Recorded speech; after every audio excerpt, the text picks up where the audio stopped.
So hi again. I'm Marisa Torres, and I am the bioinformatics group leader at Lawrence Livermore. I'm also the WIDS Livermore ambassador, and so I am helping host this WIDS Livermore event. And I'd like to share more about what really motivated us to continue to build and sustain this community. And as some background, I'd like to say I didn't really become aware of being the only woman in the room, partly because working in bioinformatics, I had a lot of strong female mentorship and colleagues. But as I got more involved in WIDS, I realized I am often the only woman in the room, and so are my other colleagues. And how can we bring us all together at one event to really share across projects and share our ideas of how to better apply data science to our interests and the work that we're doing? So that motivated a lot of bringing WIDS Livermore, bringing an event to Livermore. And to give you a bit of background about women in data science, if you're not aware, there are more than 200 events happening around the world related to this WIDS event with more than 100,000 participants. And you can kind of see in this map view how many countries are really represented. And it started as a one-day conference in 2015 at Stanford, and there is a one-day conference happening today, and that's part of the live stream that you can watch today as well. And really, the goal was to be able to highlight women data scientists. The founder of WIDS realized she was often asked as the single woman participating at conferences on the panels, for example. And she really wanted an event where you solely have female speakers. And so we're also doing the same today. And we're hoping to really inspire others to grow in data science and support women in the field. So we started, I had the idea to start WIDS Livermore back in 2018. My friend had asked if I was planning to attend WIDS Stanford that year, and I found out it was already sold out. But I also saw that there's an opportunity to have a local event, and that's how I felt inspired to start this and to be able to watch the live stream with others, bring people together to discuss topics and breakout groups, and highlight Livermore scientists to speak. And I also want to note that the Lawrence Livermore Data Science Institute started that same year, and we really had the same goals. We wanted to be able to connect data scientists across different groups, across different projects. We're part of a very large lab, and we needed a way to just find out who else is doing work in areas we're interested in.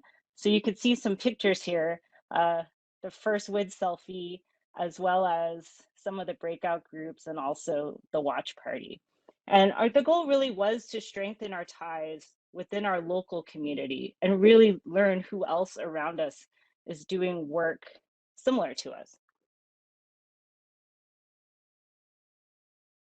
And so in further events, we started focusing more on our interactions and wanting to share stories and also bring WIDS to students and to non-lab scientists. This was where I found it's really important to have a planning committee because there are lots of logistics as well as different ideas of how we can increase interaction.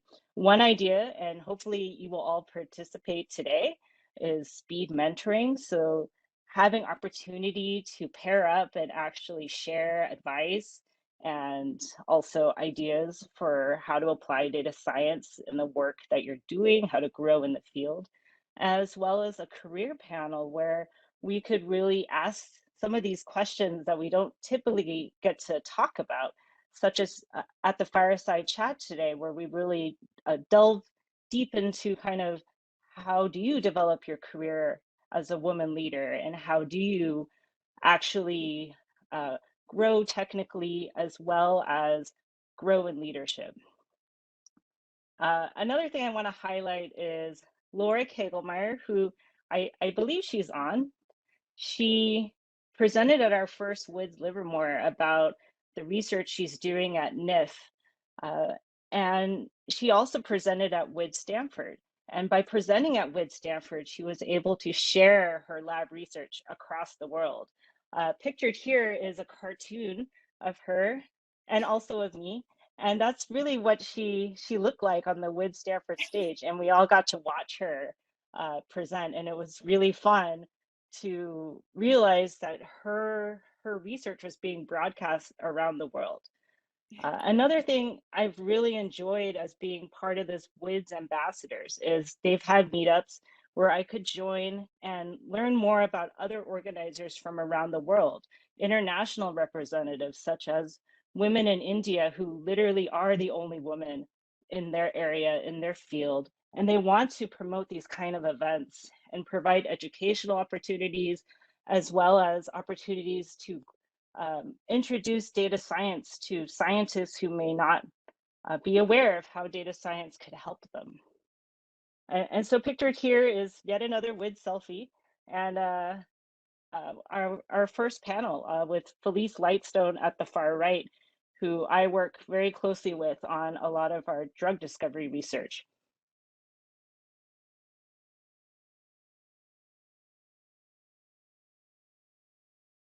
Oh, for some reason it's lagging for the next slide. Okay, great. So now what are our goals? Our goals are really to sustain this community and having ideas that we've been isolated these past couple of years, but still have managed to have a very interactive event. But now we want to have further things to celebrate throughout the year. So one idea is we created this a WIDS inspired data science career panel series, and pictured down here, and you might recognize Jesse also participated. This really highlighted computing, women, and leadership. We also had panels for uh, diversity and inclusion groups, and just wanted to give people a way to connect throughout the year and get to share their stories of how they've grown in their career and how they participate in their community.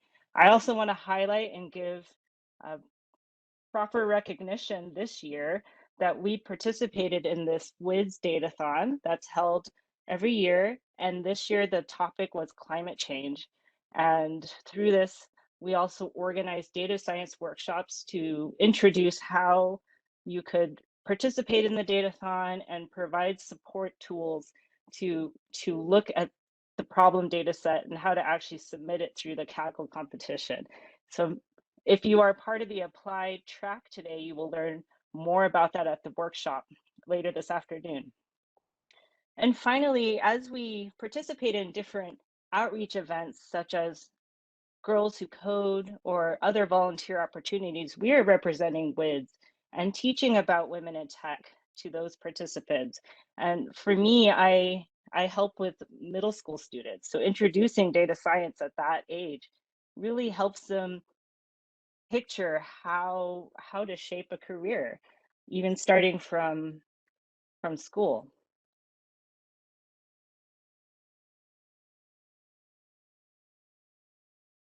So taking this next step with Girls Who Code and thinking about how WIDS can help shape how I apply ideas to the club and how I um, am able to now through WIDS connect connect to other areas, to recruiting as well as diversity and inclusion at the lab and the Data Science Institute. And I find that I choose my attention and how I spend my time according to things that support WIDS.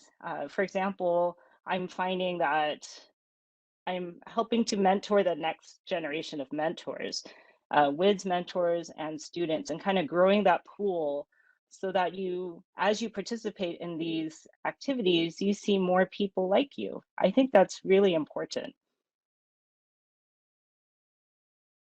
And I should note with Girls Who Code, I really find that it is important that we're calling the clubs Girls Who Code because it does encourage more girls participating in in the club and it not just being a coding club. And I could give an example that for the number of girls who participate in our club, we have about 80% ratio of girls to 20% boys. And that is perfectly a flipped ratio of what actually exists in typical coding classes. So it is important that we are trying to close the gender gap. And I just wanted to share a bit more about Girls Who Code. I think I saw some fellow Girls Who Code volunteers also attending today. And I just wanted to share the kind of things that we do. Just starting with this image, a strong image of a female programmer.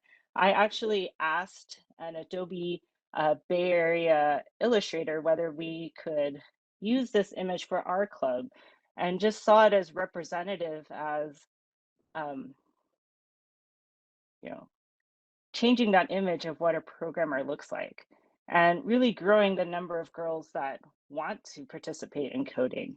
And so since 2016, we've had lab volunteers participate in local Livermore school clubs with more than a few hundred students. And we're always looking for more mentors. So this is a plug. If you've ever been interested in working with students and trying to get them more interested in coding, I encourage you to sign up.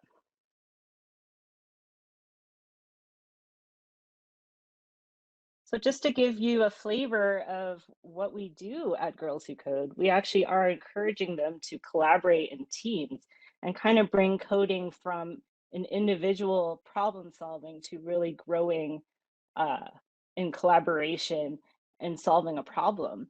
And so each school can pick what kind of theme they'd like to work on.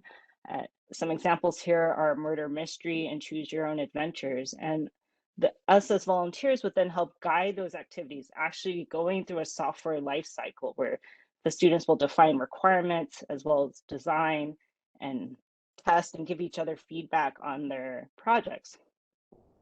And so pictured here are some example coding projects from my students, and they were using a graphical programming language called Scratch, which is very accessible for middle school students, gives immediate feedback whether something is working. So that makes it really interactive and fun as they're coding.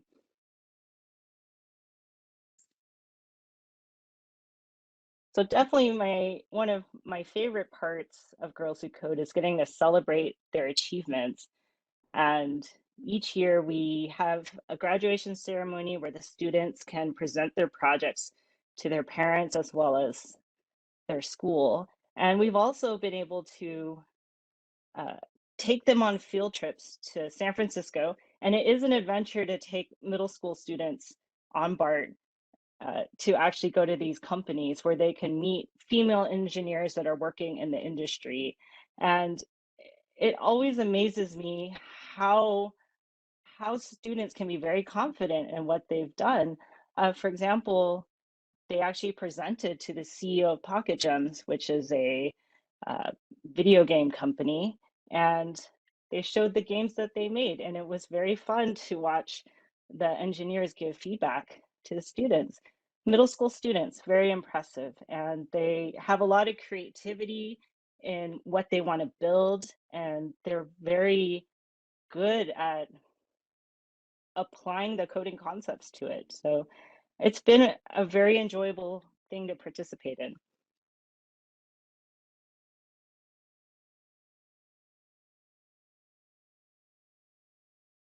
So a bit about me, what am I doing at Lawrence Livermore? So in bioinformatics, I'm helping build computational tools for biologists to help make decisions. And I've been doing this for 20 years and also leading several projects. And I am now a group leader for the past few years. And if you look here on the left, that is me as an intern in undergrad. And who knew I'd still be at the same place, basically getting to contribute to the lab missions and biosecurity.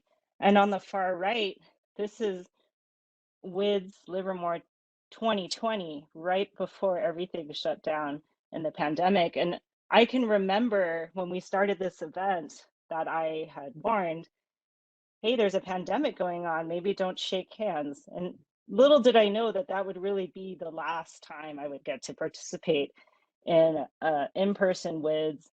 And I'm looking forward to when we can meet again in person and get to share stories in the hallway.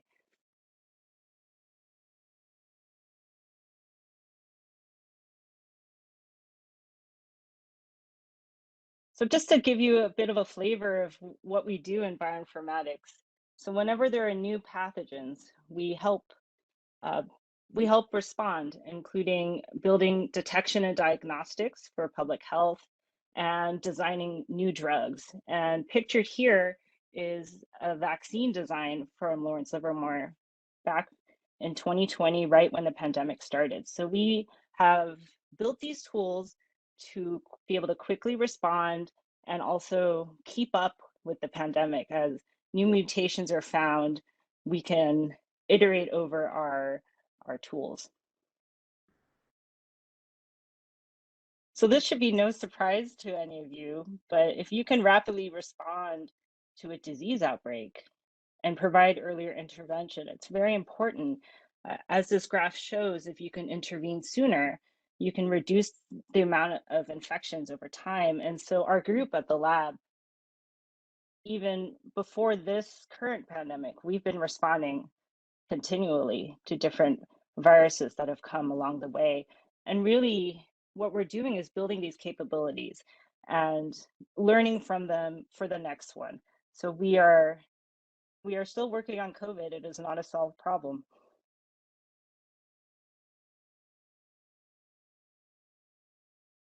The other thing that has been really great, I sit in front of a computer, but I can also help my collaborators in the field. And pictured here, for example, we help with agricultural applications. This is Pam Hollinger. She was a veterinarian collaborator of ours who's actually sampling a virus from a pig, which always reminds me why I enjoy being a computational biologist. I don't have to actually get too close to the viruses. We've also helped sequencing in space. This environment here at the International Space Station. Pictured here is Kate Rubin. She's an astronaut, and she shared a story about when you sequence in space, there's complications with the anti-gravity. For example, a pipette, she had to actually Velcro it to a wall because it was floating around. So things you wouldn't consider being an issue in space, it makes it complicated. But the question they were trying to answer is as different crews, astronaut crews come to the International Space Station, um, how do the microbes compare in the environment versus in the gut of the astronauts, for example? Do they start looking like each other? So pretty interesting research questions about space. And as I've shared, we are also helping in outbreaks. And pictured here is the Zika virus, where the protein actually is colored with different mutations to say functionally what happens when there's a mutation on this protein. And that helps to understand as the outbreak progresses, what exactly is happening to the virus. So to be able to do this kind of work, it really links across different parts of computing, as well as with biologists and engineers and multi-lab efforts. So I've really gotten to benefit from working with my immediate team, as well as the larger team in my area. So what's kept me interested? 20 years of a career working in public health. As some of my early work was helping to design DNA signatures in a pipeline and being able to help with forensics identification and metagenomics analysis. Another thing that's really helped is you really need to be able to help understand how to interpret results. It's not enough to just run a result and hand off a report, but you want to say, so what? And that's something I've really built up an expertise to do. Uh, Another thing I was able to benefit from is furthering my education and working on a part-time master's while I was working. And I got a master's in biomedical informatics. And that helped me grow in machine learning techniques, which has been really helpful for the next stages of the biology research, which is now drug discovery. So pictured here is uh, something we call ATOM, which is accelerating therapeutic opportunities in medicine. And the idea is to use machine learning with multiple kinds of models that help with drug design. So being able to understand how a drug will work in the body, that's pharmacokinetics, as well as safety, make sure that a drug will not harm a human, for example, not cause any heart or liver issues. And efficacy, is the drug actually doing what we design it to do? So once we run it through these machine learning models, we can then feed it back to experimentalists to say, how do we do? Are these models actually designing better drugs? And how do we then improve our models? So this is really the loop that we've designed for cancer therapeutics, but we're now also applying, or we've been applying them to COVID.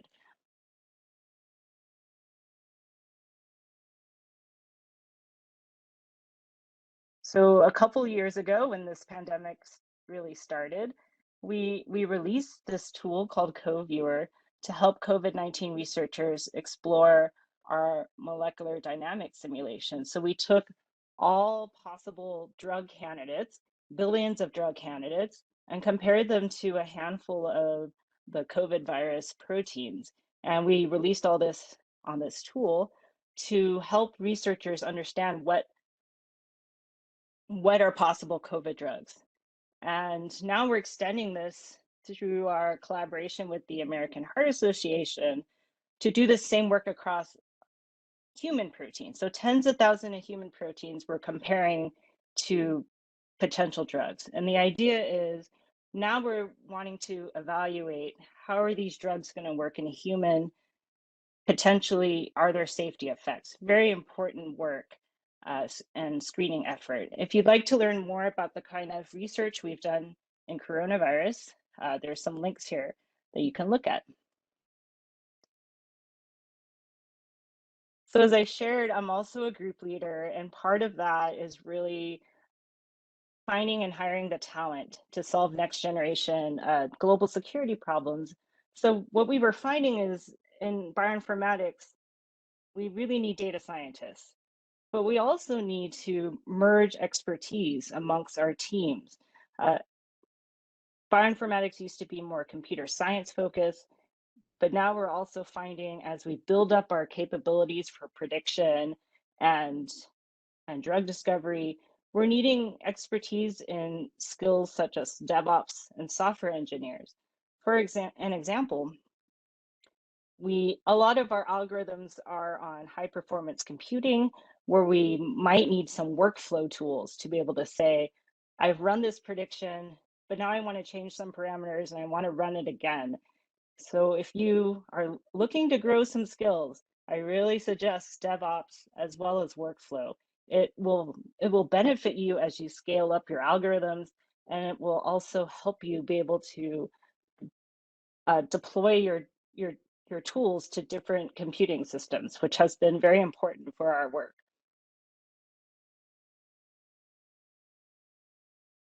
And as I mentioned, our work requires linking across the lab and knowing who to connect with beyond just our immediate team.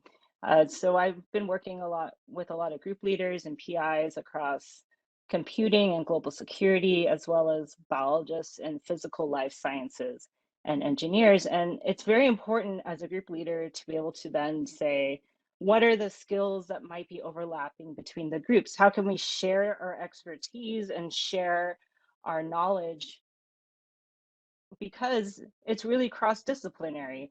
No one group owns bioinformatics. We actually need statisticians, data scientists, computer engineers, And as a group leader, I've been making sure my teams have the right resources and the right infrastructure to get their work done.